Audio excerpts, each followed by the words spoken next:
ท้ายเดือนพฤศจิกายน2025มูลนิธิสุดาภรณ์เพื่อช่วยเหลือสังคมได้มอบน้ำดื่มให้กลุ่มใหญ่เทคนิคกองทัพเพื่อเป็นการประกอบส่วนเข้าในขบวนการคำนับรับต้น3วันประวัติศาสตร์เป้ารวมเว้าเฉพาะก็แม่นในก้นกำลังสวนสนามของกลุ่มใหญ่เทคนิคกองทัพที่พวมหัดแอบสวนสนามเฉลิมฉลองวันสถาปนาสาธารณรัฐประชาธิปไตยประชาชนลาวครบรอบ50ปีจำนวน200แพ็คมูลค่า13ล้านกว่ากีบ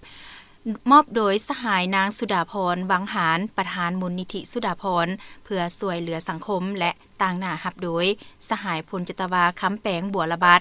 กรรมการคณะบริหารงานพรรคกระทรวงป้องกันประเทศหองหัวหน้ากลุ่มใหญ่เทคนิคกองทัพ